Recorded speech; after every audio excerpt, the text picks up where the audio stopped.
l'UDPS tient donc à remercier les Nations Unies, par son secrétaire général, M. Ban Ki-moon, le président des États-Unis, M. Barack Obama, l'Union européenne par son président, M. Herman Van Rompuy, et l'Union africaine par sa présidente, Mme Nkosazana Zuma, pour leur implication dans la résolution de la crise qui frappe notre pays, par la désignation des envoyés spéciaux qui ont montré leur détermination à accompagner les Congolais vers la recherche de solutions devant conduire leur pays à la stabilité politique. Permettez-nous de terminer cette intervention par une citation de Renan, écrivain, philosophe et historien français, qui a dit, je cite, « En Afrique, comme ailleurs, une constitution ne peut être viable que si elle repose sur un large consensus. Cette volonté de vivre et de travailler ensemble. On veut espérer qu'à l'aube du XXIe siècle, il n'est pas naïf de penser que les institutions démocratiques ne sont pas le pire des moyens pour y contribuer. Certes, il ne peut y avoir de démocratie sans démocrates. Mais sans l'apprentissage des mécanismes élémentaires de la démocratie, on voit mal comment pourrait naître une culture démocratique. » Fin de citation. Que vive l'UDPS, que vive la République démocratique du Congo. Je vous remercie.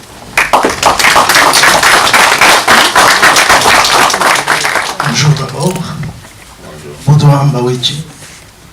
Vous avez dit que vous proposez le départ de Joseph Kabila. Vous proposez à qui? Et qui doit le faire partir? Très bonne question, mais Joseph Kabila, à notre entendement, déjà, il n'est pas à sa place. Il n'a pas gagné les élections de 2011, et aujourd'hui, il est au centre d'une stratégie qui consiste à faire traîner les choses et qui consiste à le maintenir au pouvoir. Et nous disons que ce serait très dangereux à la fois pour la démocratie mais aussi pour la stabilité du pays que ce monsieur reste aux affaires. Étant donné qu'il n'a pas de légitimité, donc ce serait une des solutions au problème du Congo, c'est-à-dire son départ. Bonjour, Gérard Gaudin de l'agence Belga. Je voulais, si je me souviens bien, votre mandat de député, vous aviez été élu en 2011, a été invalidé. Est-ce que vous considérez cette invalidation comme infondée? Est-ce qu'il est possible de la contester, d'une part? Et d'autre part, on a entendu beaucoup de choses à propos d'Albert Moleka. Quel est désormais son statut au sein de l'UDPS ou en dehors? Merci. D'abord, à propos de mon mandat de député, je n'ai pas de compte à rendre à ce Parlement, qui est d'ailleurs rempli de plusieurs députés non élus.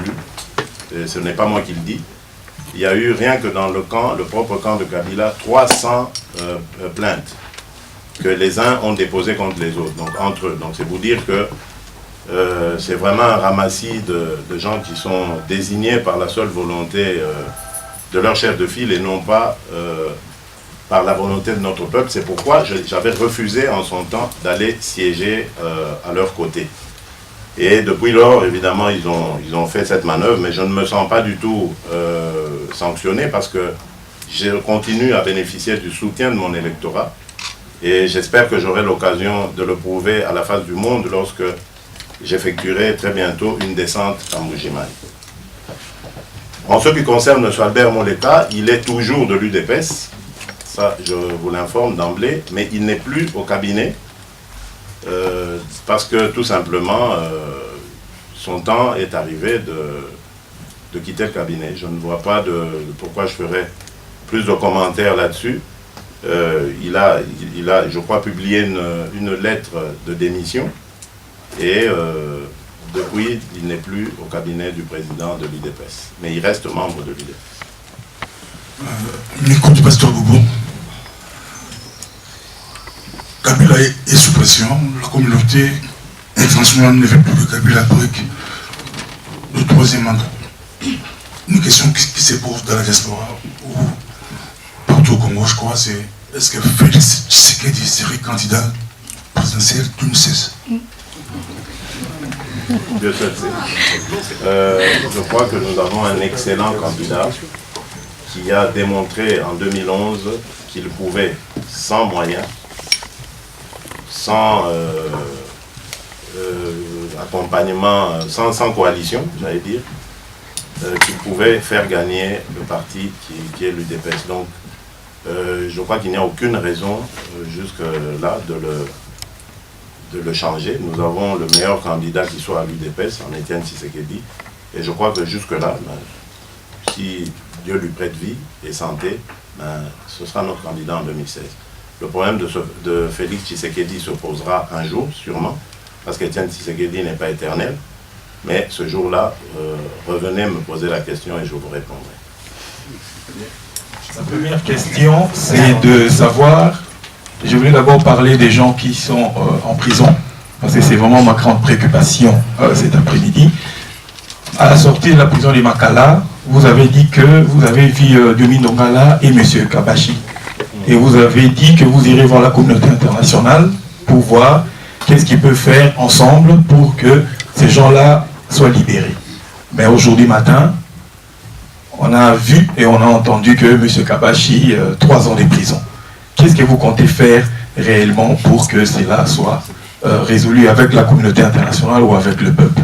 Deuxième question, concernant ce que vous avez dit aussi au pays, concernant la politique, c'est que vous avez vu qu'il y avait un sérieux problème au sein de votre parti, mais aujourd'hui au niveau de la relation avec la communauté internationale, si cette guerre de leadership continue à régner au sein de l'UDPS, comme vous avez dit vous-même, vous ne croyez pas que c'est un handicap, c'est quelque chose, c'est un obstacle pour nous amener vers le changement? Merci. Merci, M. Bouchéry. D'abord, à propos de nos amis Diomi, Kabachi et autres, nous n'abandonnerons jamais le combat. Nous continuerons toujours à nous battre jusqu'à leur libération totale. Évidemment, nous avons appris aussi, c'était comme un coup de boutoir, bon, ce n'est encore qu'un réquisitoire du parquet, du ministère public, donc on verra, les pressions continuent. En tout cas, nous avons saisi ce qu'il fallait saisir. Et je pense que si tout va bien aussi, il y aura des manifestations à Mbuji-Mayi, parce qu'il faut le préciser ici, M. Kabachi est le prisonnier personnel de cet homme, le gouverneur du Kassai oriental, qui de plus n'a pas été élu du tout. C'était à Mbuji-Mayi, ce type n'a pas eu 600 voix. Mais vous voyez ce qu'il se permet de faire. Il l'a fait venir de Kinshasa alors que déjà il était emprisonné injustement, et il l'a fait revenir à Mbuji-Mayi parce qu'il sentait sa libération proche pour le maintenir en prison. Et il est allé le voir pour lui dire « Tu es mon prisonnier, j'ai mis beaucoup d'argent pour te garder ici et tu resteras là ». Donc c'est vous dire que voilà, ce sont les amis de Kabila. C'est avec ça que M. Kabila s'acoquine. Et qu'il veut continuer à régner sur le Congo. Nous disons non, mais vraiment 3 fois non, parce que le combat continuera. Nous n'allons pas nous laisser faire. Nous sommes habitués à ça. Moi, je suis un enfant de l'UDPS. Je sais ce que c'est qu'arrestation, déportation, bannissement et tout ça. Donc, je suis passé par là, ce n'est pas effrayant. D'ailleurs, ce qui est extraordinaire, c'est que lorsque je les ai rencontrés à Makala, ce sont eux qui me demandaient d'être courageux. Ce sont eux qui m'ont dit, va dire au président, nous sommes avec lui, qu'il n'abandonne pas. Vous voyez, c'est vraiment émouvant. Et donc, ça nous donne le courage de continuer de nous battre. Donc ça, il n'y a pas de problème. Alors, pour parler de la situation à l'UDPS, vous savez, je n'aime pas trop parler de notre cuisine interne sur la place publique. Bon, malheureusement, il y a quelques déclarations où, je dirais, quelques débordements qui ont été aperçus ici et là. Mais j'ai bon espoir parce que, en plus des activités politiques normales que j'avais à Kinshasa, j'ai entrepris aussi la ronde de tout ce que vous appelez leader. Pour moi, en tout cas, nous n'en avons qu'un seul pour le moment, c'est notre président. Mais j'ai vu tous ces chefs de tendance. Les discussions étaient très cordiales. Et donc, je dis l'espoir est permis parce que l'objet de toutes ces visites, de toutes ces rencontres avec eux, c'était de leur dire, faire passer le message d'unité. Unité derrière notre chef d'abord, parce que nous avons des défis à relever, et ces défis, nous ne les releverons que si nous sommes ensemble. En nous divisant, ben, nous allons diviser nos forces et ça ne sert à rien. Je crois que j'ai été entendu. Maintenant, ce qui reste à faire, c'est de transformer cet essai en acte. Et je crois que c'est à cela que nous allons nous consacrer dès notre prochain retour. Bonjour Félix, merci. Eddy Benama du CPCR. Juste une question. Lors du point 3 de votre intervention, vous avez parlé de la position de l'UDPS. Vous avez parlé de la recherche de l'impérium, donc de la vérité des urnes.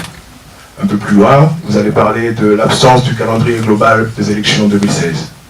Alors ma question est de savoir, avez-vous abandonné la recherche de l'impérium? Parce que c'est un peu contradictoire. Voilà. Expliquez-nous un peu. Très bien, c'est une très bonne question. Je ne pense pas que j'ai parlé du calendrier 2016. J'ai parlé du calendrier électoral, du scrutin complet.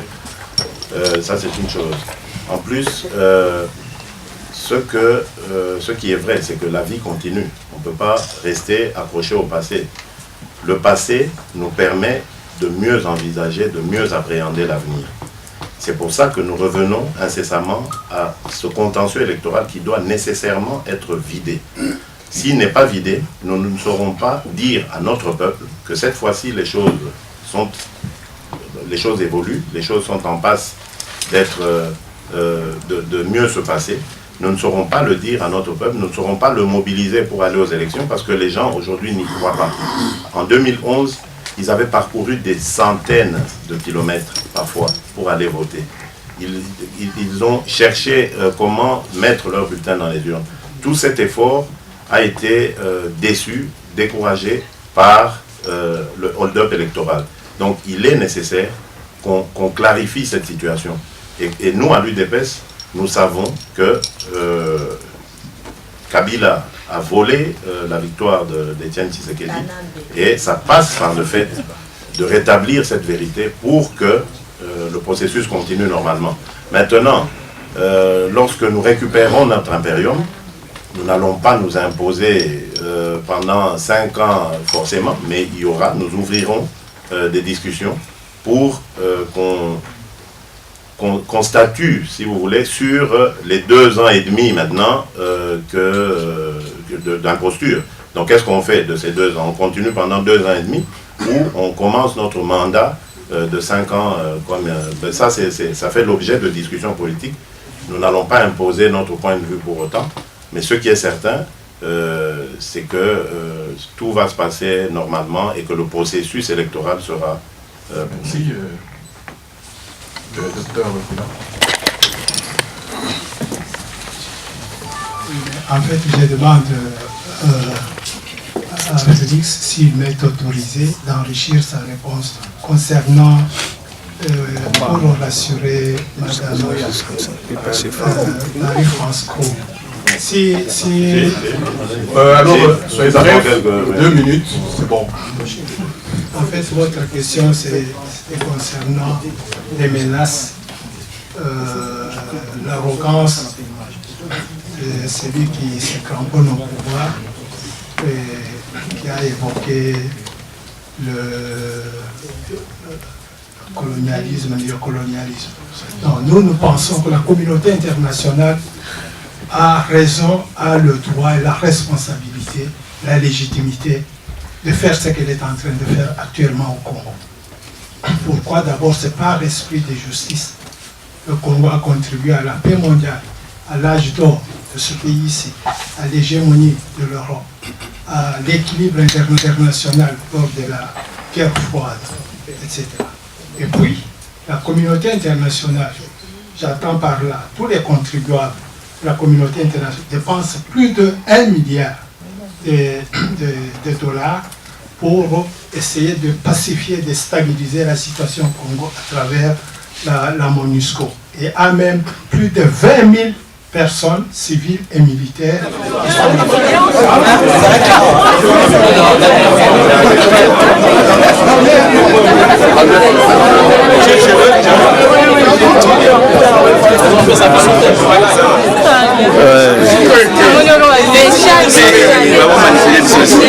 parler na biso.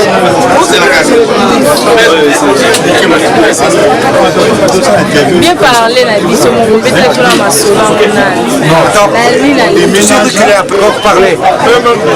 ouais bandi on a biso toza awa na place au Félix Ausso toza la conférence na ye biso tozalaki wana comme représentant ya combattant il y avait beaucoup de questions oyo biso toposé na Félix.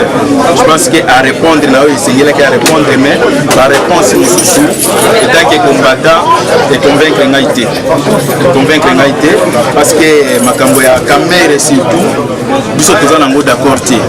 Pourquoi? Parce que camere motu oyo amantir nation mobimba que président na ye asala boye après aye kosikoloba ke mea culpa par rapport à quoi soki camere alobi mea culpa ça veut dire asengi pardon et pardon asengi mpona nini il faut expliquer biso pardon wana okoloba kaka boye ke bolimbisa ngai olobeli te eloko nini osala ya mabe. Donc camere ndenge aza wana place na ye eza na kati ya prison. Camere aza meme na droit te ya même kopostule na niveau ya candidature présidentielle. Bandeko na biso oyo nyonso aza congolais botikela camere te parce que camere c'est un menteur. Soki moto azokoma na niveau ya komentir nation mobimba donc c'est tué, c'est un assassin. Camere akontribue na kati ya génocide oyo ya Congo parce que azali na kati ya baaffaire. Camere aza moto oyo amemeli biso Kanambe bandeko koloba te mais Camere atelemi a présenté biso Kanambe comme un Congolais ba projet oyo alobaki Kanambe aza moto oyo azotia pe na kati ya mboka omoni pe oyo eza na Congo lelo pe yango wana bato Congolais bazokufa 12 millions de morts avec moto oyo alobaki ke moto akotemela biso te yango nalingaki nati la message n'est pas peuple congolais en tout cas moto moko te atikela Camere place te toza na problème na bato mosusu te problème na biso eza moto nyonso oyo akolinga asala alliance na bato ya Camere na ba okipa ya Congo akokuta biso bakombata na nzela na bango ingeta alimia epiki aza te otomona ntango toza na waya bomona biso na alimi. Merci vraiment.